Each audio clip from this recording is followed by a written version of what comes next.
حضرت علی رضی اللہ تعالیٰ عنہ نے فرمایا اپنے بہترین وقت کو نماز میں وقف کرو، کیونکہ تمہارے سب کام تمہاری نماز کے بعد قبول ہوں گے۔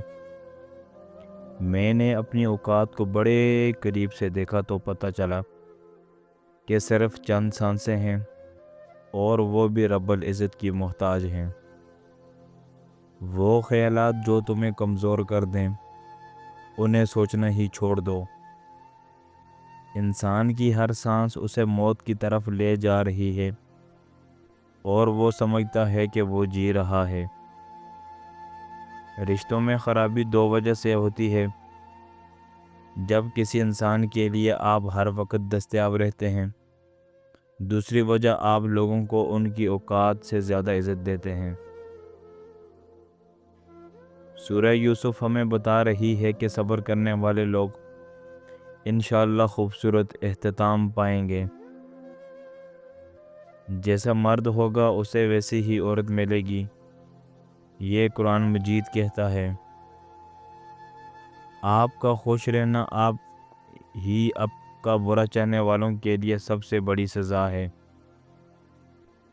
انسان کا سب سے اچھا دوست اس کا ضمیر ہے، جو اسے اچھی بات پر شاباش اور بری بات پر ملامت کرتا ہے۔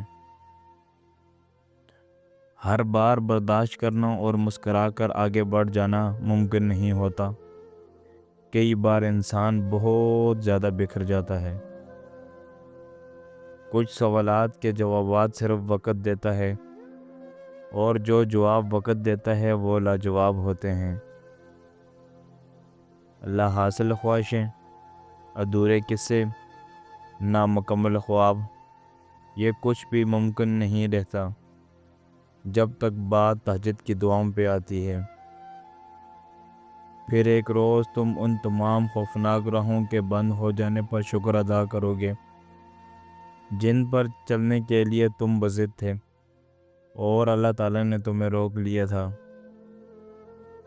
اور جب اللہ تعالیٰ کی مدد تمہارے لیے آئے گی، تب تمہارے آنسو، تمہارا تڑپنا ایسے خوشیوں میں بدلتا نظر آئے گا کہ تم حیران رہ جاؤ گے۔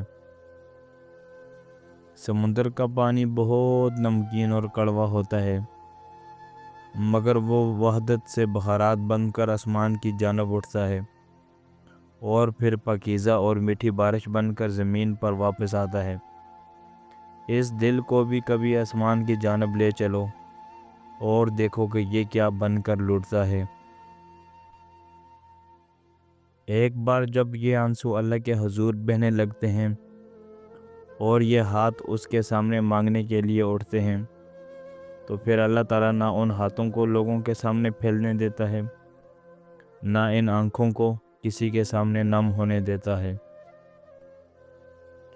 پوری دنیا کو فتح کرنے سے بھی بڑی کامیابی یہ ہے کہ فجر کی نماز وقت پر ادا کر کے شیطان پر اپنے دن کی پہلی فتح حاصل کرو اور اپنے اللہ تعالیٰ کے حضور سجدہ ریز ہو جاؤ۔ یا اللہ ہمیں اپنی نعمتوں کا شکر ادا کرنے والا بنا، ہمارے دلوں کو حسد، بغض اور نفرت سے پاک فرما، ہمارے دن خیر و برکت والے اور ہماری راتیں سکون والی بنا دے۔ آمین۔ سنو، مایوس مت ہو، خوشیاں تمہارے در پر بہت جلد دستک دینے والی ہیں۔ بس اپنے یقین کو مضبوط رکھو اور صبر کا دامن نہ چھوڑو، کیونکہ اللہ تعالیٰ ہمیشہ صبر کرنے والوں کے ساتھ ہوتا ہے۔ وہ چاہتا ہے کہ تم اس کی چاہت کو اپنی چاہت بنا لو، پھر جو تمہاری چاہت ہے وہ سب بھی تمہیں عطا کر دیا جائے گا۔ پھر ایک روز تم ان تمام خوفناک راہوں کے بند ہو جانے پر شکر ادا کرو گے جن پر چلنے کے لیے تم بضد تھے، اور اللہ تعالیٰ نے تمہیں روک لیا تھا۔